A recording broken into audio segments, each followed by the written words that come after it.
Everyone in the world has gone to bed one night or another with fear or pain or loss or disappointment. And yet each of us has awakened, arisen, somehow made our ablution, seen other human beings, and said, "Morning, how are you? Fine, thanks, and you?" It's amazing. Wherever that abides in the human being, there is the nobleness of the human spirit, despite it all. Black and white, Asian, Spanish, Native American, pretty, plain, thin, fat, vowed or celibate, we rise. You may write me down in history with your bitter, twisted lies. You may trod me in the very dirt, but still like dust, I'll rise. Does my sassiness upset you? Why are you beset with gloom just 'cause I walk as if I have oil wells pumping in my living room? Just like suns and like moons, with the certainty of tides, just like hope springing high, still I rise. Did you want to see me broken? Bowed head and lowered eyes, shoulders falling down like teardrops, weakened by my soulful cries. Does my sassiness upset you? Don't take it so hard just 'cause I laugh. As if I have gold mines digging in my own backyard. You can shoot me with your words. You can cut me with your lies. You can kill me with your hatefulness. But just like life, I'll rise. Does my sexiness offend you? Oh, does it come as a surprise that I dance? As if I have diamonds at the meeting of my thighs. Out of the huts of history's shame I rise. Up from a past rooted in pain I rise. A black ocean leaping and wide, welling and swelling, I bear in the tide. Leaving behind nights of terror and fear, I rise. Into a daybreak miraculously clear, I rise. Bringing the gifts that my ancestors gave. I am the hope and the dream of the slave. And so, naturally,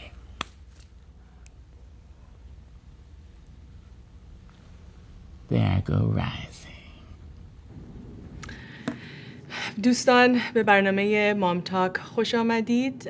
خانم مایا انجلو از شعرای بسیار بسیار محبوب به اصطلاح Civil Rights Movement و کسانی که واقعا اون پیشکسوتانی هستند در نهاد آزادی و استقلال و پایه‌گذاری این به اصطلاح شخصیتی که توأم با صلح جویی و صلح خویی هستش در این زمانی که بسیار بسیار به این طبیعت و به این شخصیت ما احتیاج داریم. روحشون شاد.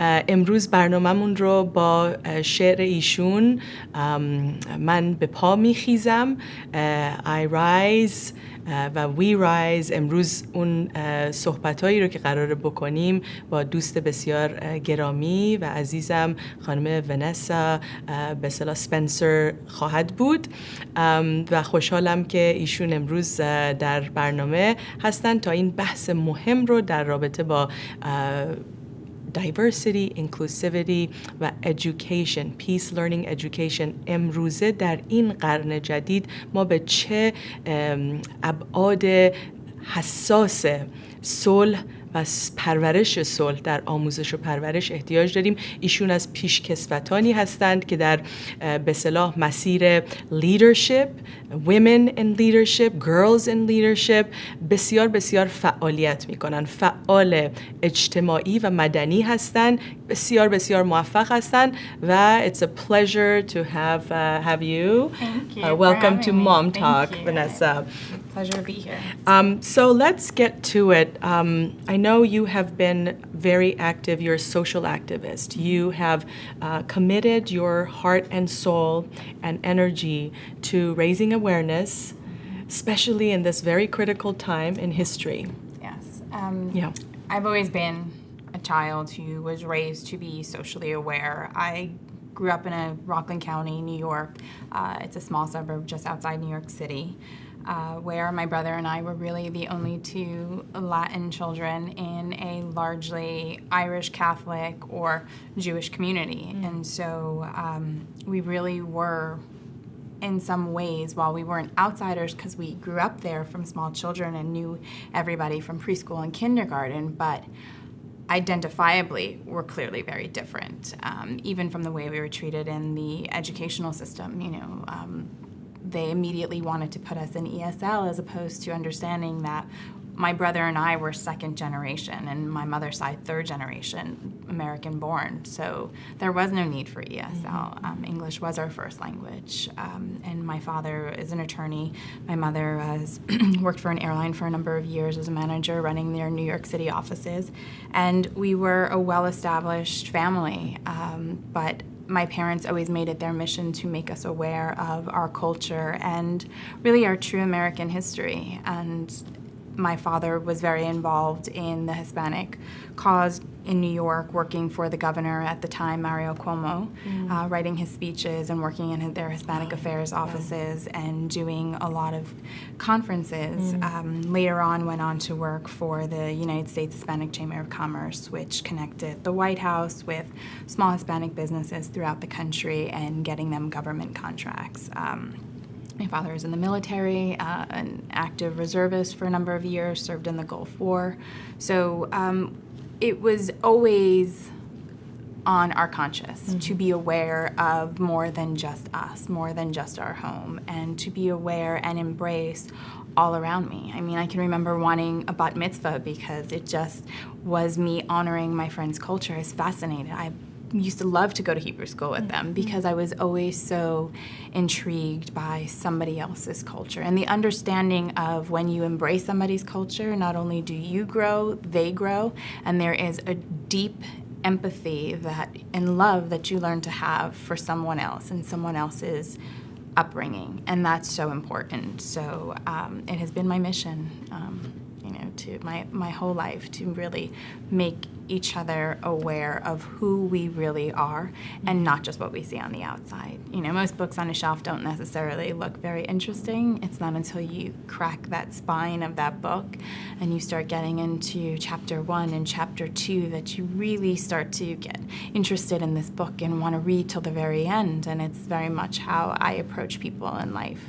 The outside is just the outside, but who are they on the inside? What are those pages inside telling about them? And I have to say, having witnessed you in leadership, we're at the same school, and so I've witnessed Vanessa in frontline, VP, and leadership at the school, and just really being focused on being conscious, having those conscious and honest conversations, so courageous. I can't tell you how many times I was watching you and your voice and you just standing up and rising and, bringing a very sensitive conversation that perhaps others who are a little more diplomatic would not. You would open that conversation up, and I would be in the back. I'm like, yes. Thank you. I'm like, yes. So it is the motherhood, isn't it? Absolutely. It's the motherhood. I mean, I think that I know that I've always had this inside me. I can remember incidents as a child being in school and kids saying things. A friend of mine that I had known forever by the time we got to third grade was hell-bent on sending me back to Mexico. And, I was like, I'm sure it's lovely, but I'm not from there. That's not my native country. My native country is America. But my ethnic origin is Puerto Rican and Cuban and West Indies. So, hey. But it's always been important to me, and I've always felt like I was a child. I used to say growing up, God, I really should have been born in the 60s. I really wish I was able to be a part of the civil rights movement, because it was really a time where you were on the right side of right or you were on the wrong side of wrong. And really there were more people on the right side of right of all colors and all kinds really wanting us as a nation to come to a different light. That I feel somehow, ironically, we are back there again. It's that old adage of sometimes you get what you wish for. And I think now, being a mother of two, a mother of an 11-year-old black son and a 10-year-old black daughter, while they are biracial, by way of being black and Latino, they are visibly black, and when people see them, that's who they are. And it is my mission to make sure that people see who they are on the inside first, and not just the color of their skin. And I've really enjoyed, I think, some of the meetings that we've gone to as far as integrating diversity and inclusivity into the sort of interwoven part of the education. You know, it's this bottom up ground, from the ground, many schools are engaging and taking this very seriously. And I think in moving through these motions or implementation of the integration of diversity and inclusivity, especially at a school like ours, and I think Curtis is doing a great job, some of these conversations really hit home. For me, you know, I'm bicultural. I've always been sort of in two worlds. It's almost like one part of me is in Iran and the other part is in the US, and I was born here, raised here, lived in Iran for 6-7 years, and so being bicultural, I think especially when you have to integrate two cultures who are very different, you know, I think the Eastern-Western approach or perspective can sometimes feel very different. So how do we bring this to our family now as moms and really and no dads? different, you know, bridging those two, you know, civilizations in a way, those two cultures that are in many ways diametrically different, is no different than bridging the sort of racial gap that we have here in America, because it all comes down to ideology, and the ideology of one being right and one being wrong has started to permeate for so long and has sort of put us where we are today. Seemingly most people would think we're completely at odds, but when we step back a little bit and start to think, rather than having to pick a side of right and wrong, how do we start to find what do we have in common? Because there are far more commonalities that we have than we have differences. And yes, I think that the shift in education that is starting to occur in terms of how do we make everybody understand one another, how do we make everyone feel included, is going to provide a much more robust type of education for our children, and you'll see a different kind of thinker come out of this, because nobody's going to feel better than the other. You know, everybody's going to have the same opportunities.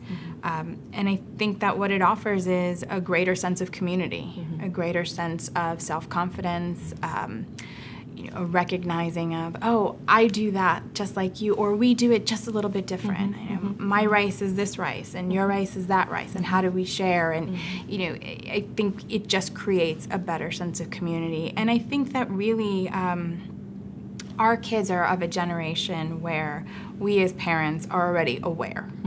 I think that you and I are people who for a long time have talked about this.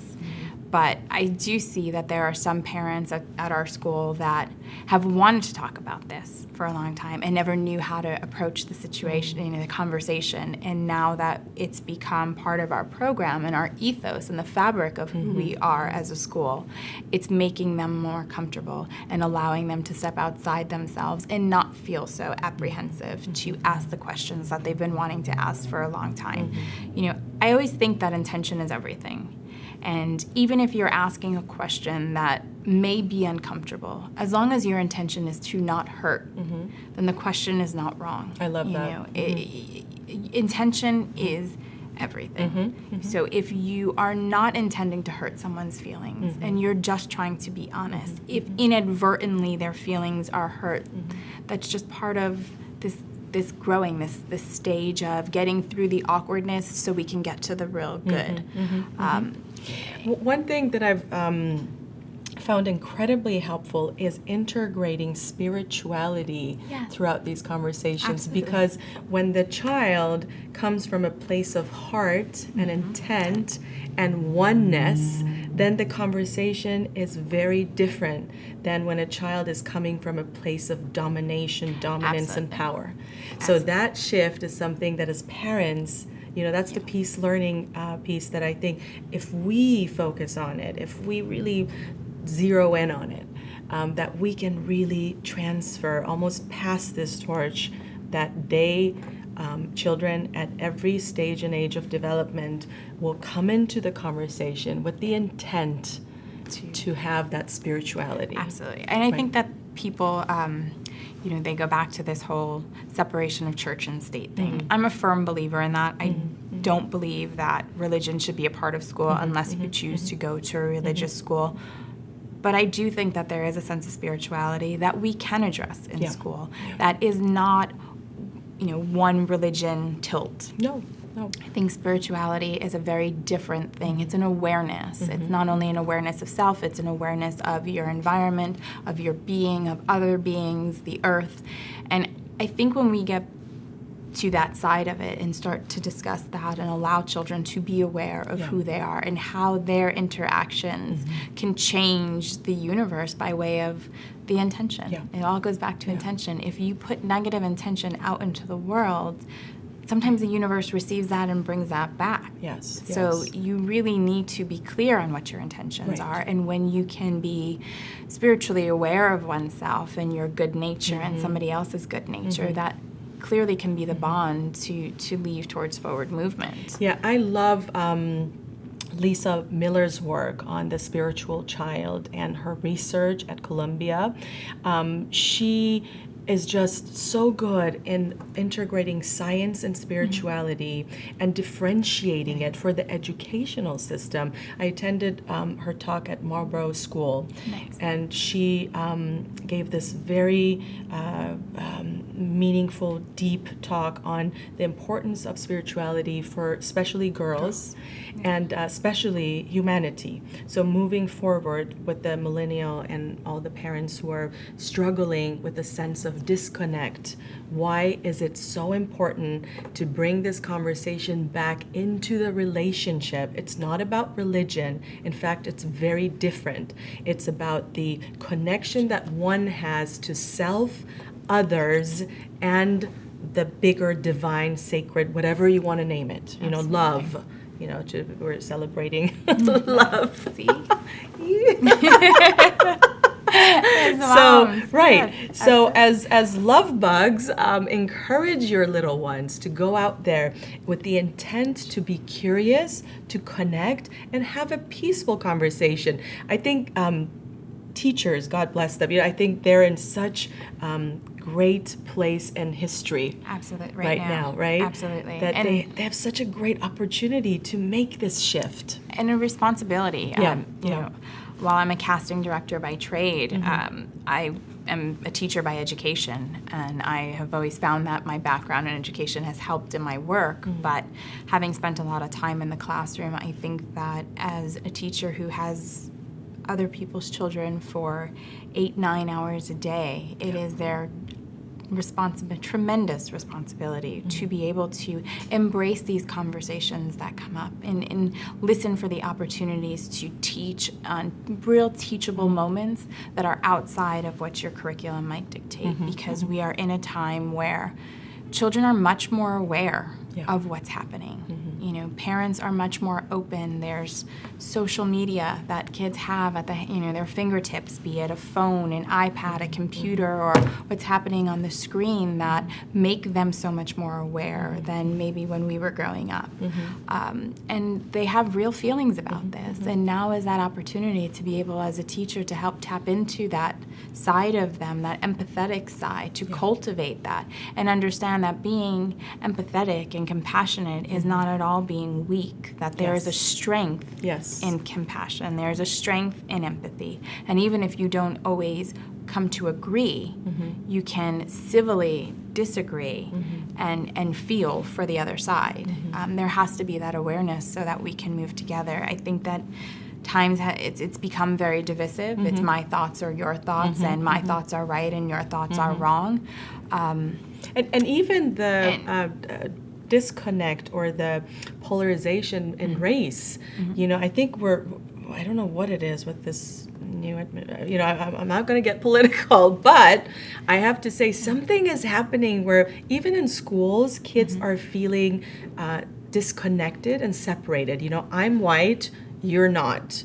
I'm good, you're not. Yeah, right? I think what has happened is that we have a current president who ran a campaign on divisiveness and ran a campaign rather than separating himself from the fringe, from the quote-unquote alt-right fringe who have those nationalistic views, those sort of neo-Nazi views that they hold true and dear to, rather than distancing himself and really saying they do not represent who I am and I do not represent who they are. He pandered to them, and he pandered to them so he could collect their votes. And so it's made those who are watching, whether they're people of color or even women, a large group of women of all colors, say, you don't represent me. You don't speak for me. So are you really my president? And it's trickled down. It's been this sort of trickle-down effect of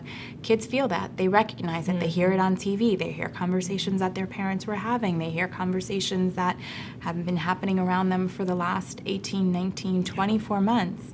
And it's set in. And it has built that divide and that divisiveness.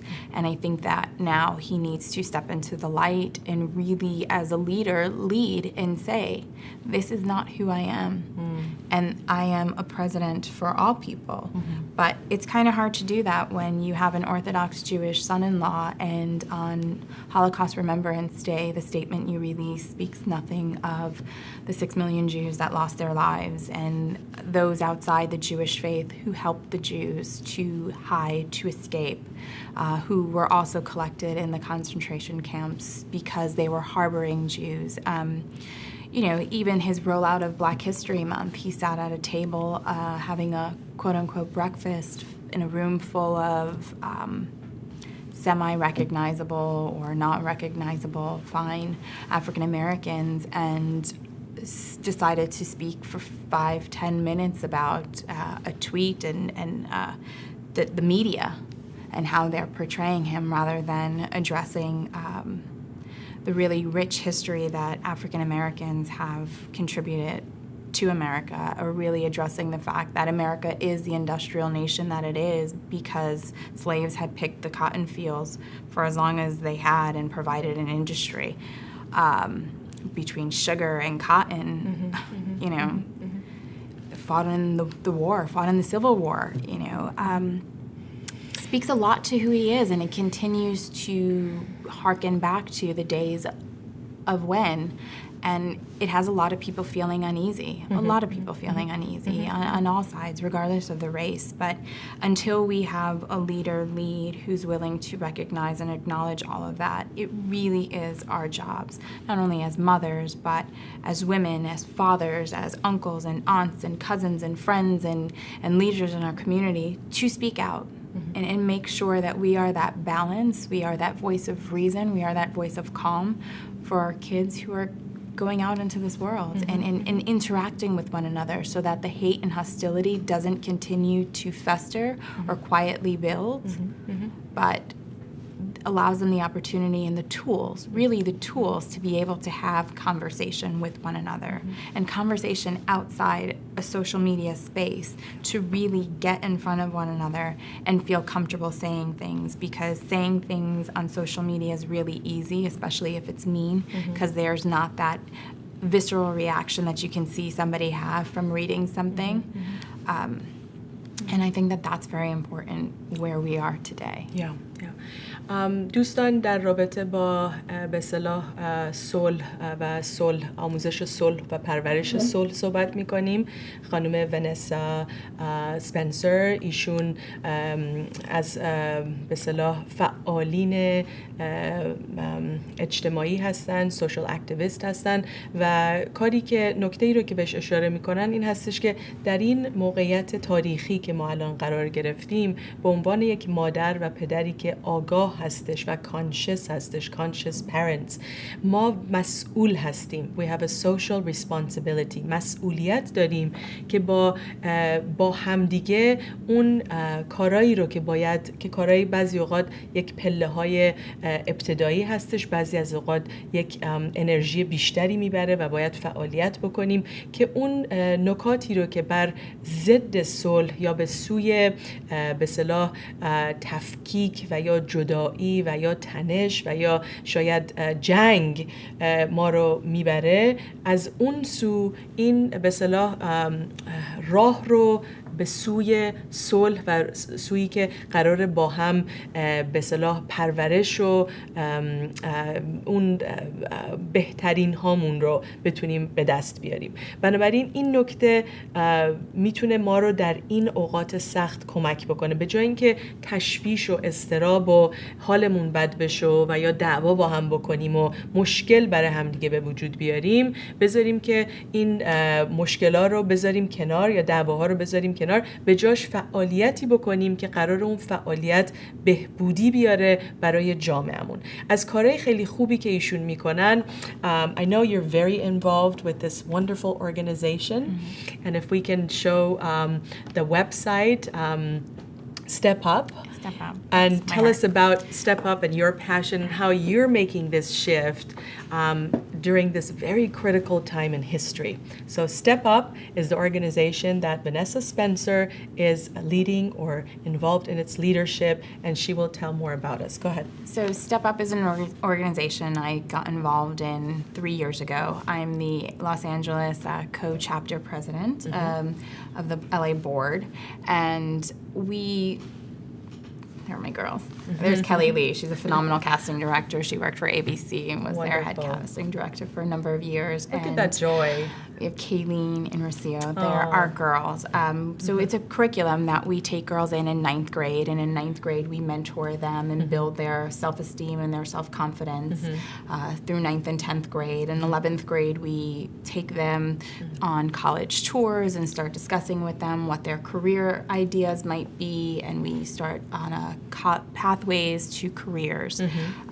And we connect them with women that are involved in the career that they potentially would like to see themselves in, so they can start to learn about what that is.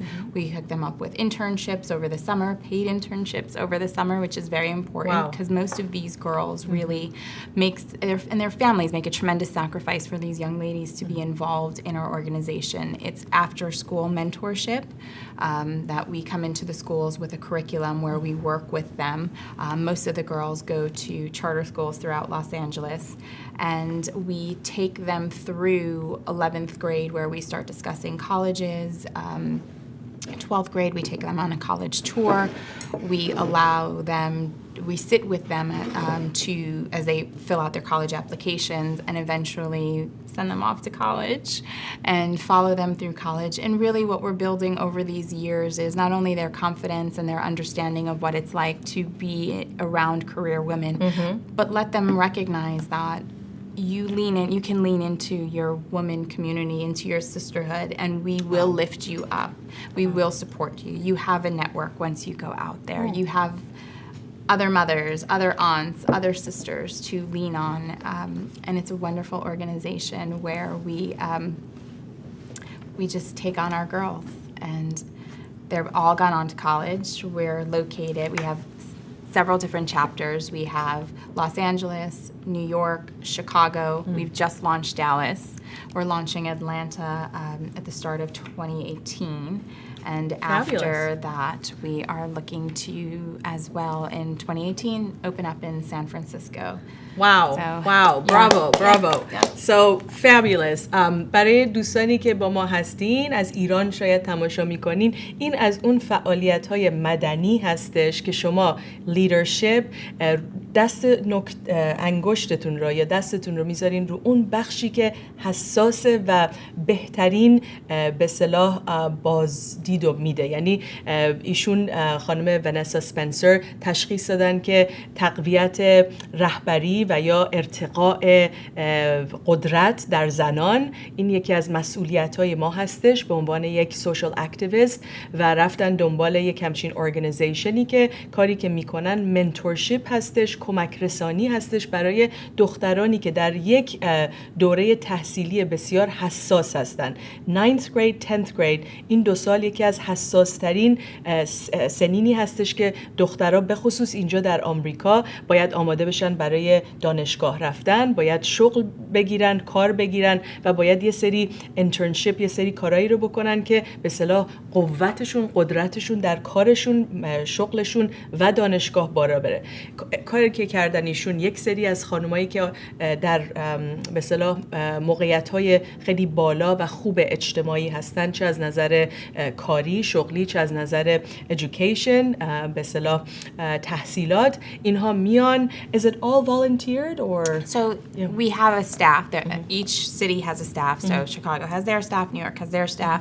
We have an amazing executive director here, Jamie Cogan. She does a phenomenal job running the program. Fantastic.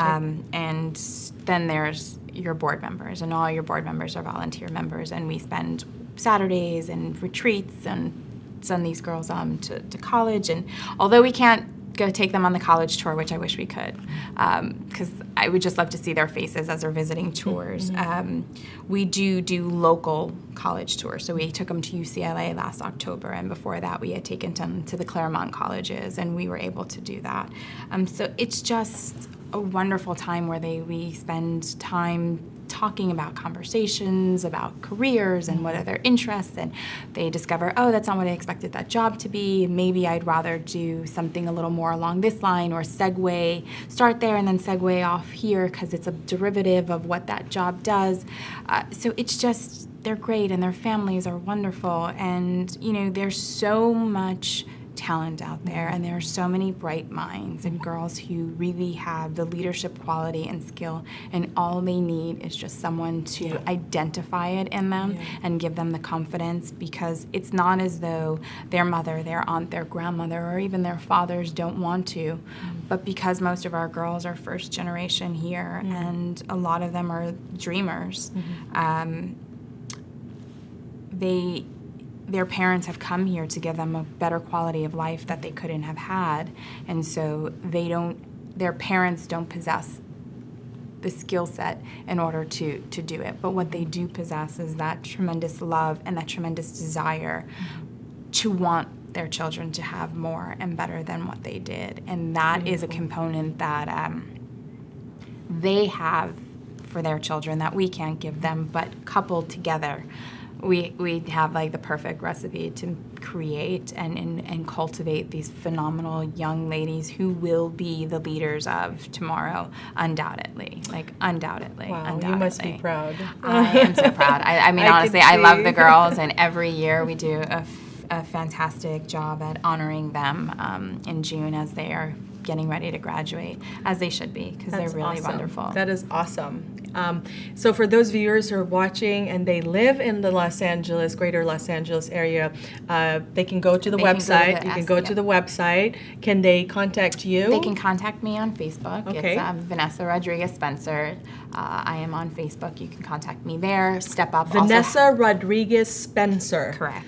Is the Facebook address. So please join Vanessa, connect with her, send her a message. You can go to MomTalk LA and leave a message on the wall there. I'll be happy to get those messages to Vanessa. And this is such a great cause. I'm so inspired. I have to come and check it out. I would love for you to be my guest. So inspired. I would love mark your to come. calendar, June 2nd. You can be my guest Absolutely. at the IA luncheon where we honor our girls. I'll be there. This is I'd awesome. love to have you. So this is a beautiful way where you're modeling. You have this intention, the intent to model peace learning, being a social activist, being upfront, not only with your children, but also with your community. So Curtis School, I'm sure they talk, they share stories. This is a way that you're having that ripple effect in your community, in your children's community, and our community. And what a beautiful, peaceful way to step up. Thank you. I think that as a mother, it's really our jobs to teach our children, who we're so fortunate for our children to have the things that they have. Yeah. But to know that no matter at what place you are in your life, it is so incredibly important to pay it forward and to contribute and share the gifts that you've been blessed with, regardless of what they are, whether they're materialistic or they are intangible because they come from within. It is your responsibility to share that with the world. I mean, God gave them to you. Whatever God you pray to, whatever you call your God, you were blessed with a gift, and their gift was given to you to share. It was not to be held on to. And as a mother, I always make it my mission to let my kids know, and I take them with me to the luncheon and to volunteer to do all sorts of things around the city. Because they need to know. They need to know that they are not here alone, and everybody has a story, regardless of who and where they are at each point in their life. And sometimes somebody just needs to be heard, and sometimes it's a nice reminder to yourself of, wow, I feel good because, not that I've given my time or I've written a check, but I feel good because I know that I've imparted some of my life experience on someone else. And I saw the bell go off. I saw the light switch turn on. And maybe my experience will help them in their experience. Well, let me ask you a question. Sometimes, when we're making decisions to do something or to serve or to have more of those spiritual experiences, I find that with our 3 children, they have different tendencies for spirituality. So one would be all over it and so engaged and so interested. And another child, they would be not so interested. And so oftentimes I'm faced with this dilemma, how much do I push? Do I make them go? Right. I don't know if you experience that struggle. What do you do in those situations? Or do you? It's funny because we're non-practicing in terms of religion, but we are practicing spiritualists. And I'm talking about the let's say service, the public service. I think my kids are just a little bit older. Christopher and Bella are a little bit older than Cyrus and Cammie. Chloe. Yeah. I see her face. And her headbands, which I just love. They're just a little bit older. So sometimes it's that they get in that stage of, I'm just doing my thing, and it's hard for them to step out and realize, but when you remind them and say, great, you can come back to do this. You're fortunate enough to be able to pause this for a moment. We're going to go do something for all of us as a family to feed our souls. And you can come back. And in the car, as you start discussing what we're going to do. Yeah, sometimes you just have to make them. I mean, sometimes I have to make them. There are other times where they're very anxious and excited to go and do something and participate. And I ask them, what are some things that you're interested in? Can we find something around town that you're interested in doing that is outside of what mommy and daddy do, that would feed your soul? My kids love animals. I mean, absolutely love animals. So we go over to the west side to the animal shelter there and volunteer. And sometimes we just drop off food. Sometimes we drop off blankets. Sometimes we just go and play with the animals and pretend we're going to adopt one, and we don't. Just to give, I have enough dogs. I have 3 dogs. I'm okay. Just to have that connectedness. And other times it's simply, Christmas is coming. What are we giving away? What are you going to give away and give back and pay it forward before you can get something else? Same thing with birthday. What are we giving when birthday comes around? their grandparents like to send them money now. My kids are at the stage where they like to buy themselves their things. And when the money comes in, I say, okay, well, how much are you designating to donate to a cause? Like, what are you giving away to a cause before you go shop? And it's really just getting them engaged and invested and start thinking outside of themselves, especially here in Los Angeles. It's so easy to live in this little bubble of I want, I have. And I think for most kids, it becomes easy to live in that world. They're still at that stage where they're slightly egocentric. The world kind of still revolves around them. But I don't think it's ever too early to start planting the seeds. And even if you don't see the growth happening, the roots are taking shape and they're taking hold. And eventually, it'll really start to blossom. And I think at our school, you know, Curtis does a really great job of getting the kids invested early. And that has made it easier for me to get them invested.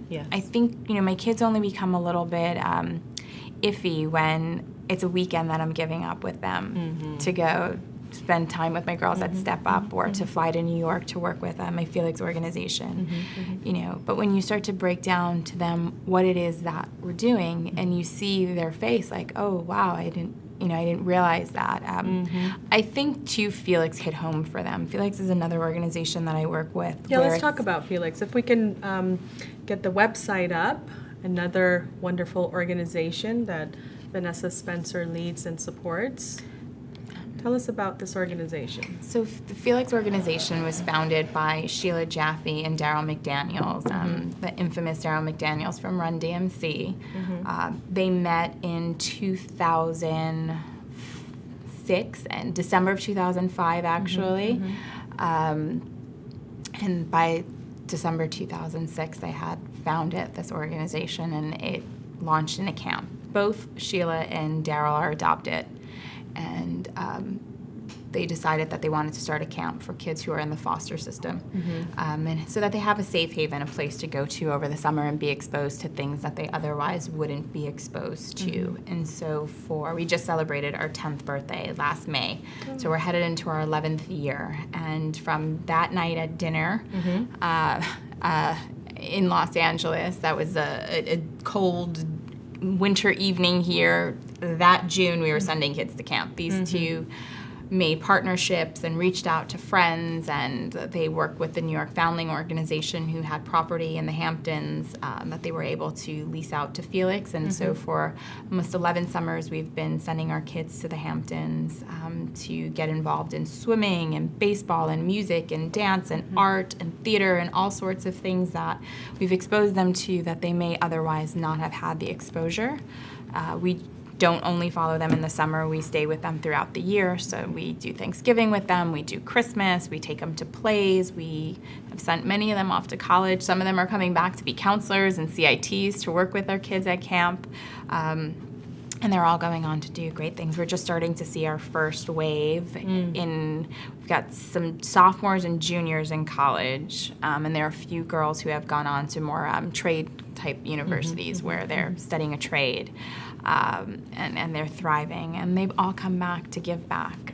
The foster care system's a really rough system, and the statistics are staggering, but we have been able to really touch some incredible children's lives and hopefully made it just a little bit better as they grow. Aging out of the system at 18 is really challenging, so we have something that's called Beyond Camp, and Beyond Camp continues to provide support and in any way that we can to those kids as they get on their feet outside of the system. That is wonderful. دوستان یک ارگانیزیشن دیگه‌ای که خانم ونسا اسپنسر باهاشون کار میکنن و در اون بخش رهبری فعالیت میکنن فیلکس هستش و این ارگانیزیشنی هستش که در رابطه با بچه‌هایی که در فاستر کیر هستن یا بچه‌هایی که سنشون یه مقدار بالاتر هستش، نزدیک 18 سالگی هستش، at risk هستن و vulnerable هستن، اینا میرن و کمک میکنن به این نوجوانان و اونها رو میفرستن کمپای بسیار عالی، کمپایی که خیلی بهشون کمک میکنه در بهداشت روانشون و در اینکه mental healthشون بهتر باشه، کمک بیشتری بگیرن و به اصطلاح توانمندی و ارتقاء اعتماد به نفس در اونها. بنابراین خانم ونسا نه تنها تنها به عنوان یک سوشال اکتیویست در این ارگانیزیشن ها کار میکنن، بلکه در رابطه با مادریشون و اون پیس لرنینگ پرنتینگ یا کانشس پرنتینگشون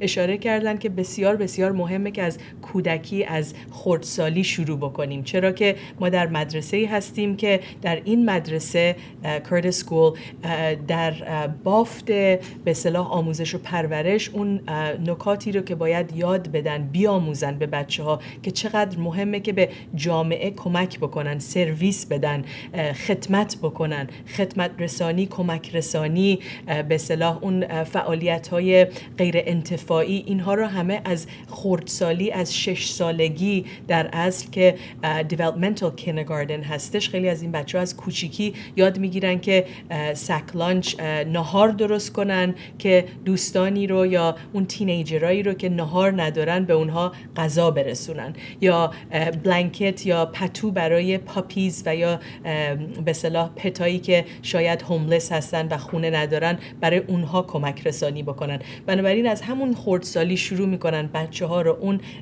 دانه های به اصطلاح صلح رو میپاشن در دل اونها، در فکر اونها، در روح و روان اونها، و این دانه های صلح هستش که پرورش پیدا میکنه، رشد میکنه و بچه‌ها یاد میگیرن که چجوری کمک بکنن، چجوری به دیگران اون بخشی که کامپشن یا شفقت هستش اون کارایی رو بکنن که شاید درد و ناراحتی یک کس دیگه، یه حیوان دیگه، یه فرد دیگه ای رو کم بکنه و کاهش بده. این از اصول به اصطلاح پیس لرنینگ و صلح آموزی و پرورش صلح هستش که در بافت آموزش پرورش بسیار بسیار میتونه به جامعهمون، به دنیای امروزه و فردامون کمک بکنه.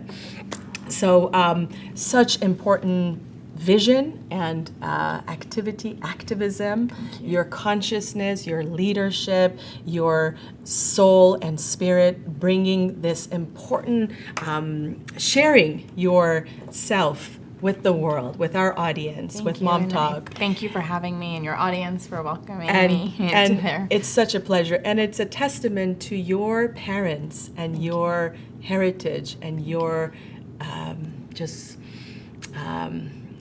journey. You know, we're all on this journey, yes. Right? We're all on it together. We're all in it together. I never feel like I'm alone. We have an amazing community up at school, and it's friends like you that, you know, while our lives are busy and we're hard to connect in person all the time, but we do support each other, and I think we leave really beautiful messages for one another on social media. And I think if I can leave your audience with one thing today, it's, you know, it's okay to have a difference of opinion, but it's always nice to follow up that difference of opinion with a message of love, you know, to let someone know that in spite of differing, I still love you as the person that you are. And I think if we could do a little bit more of that and moving forward.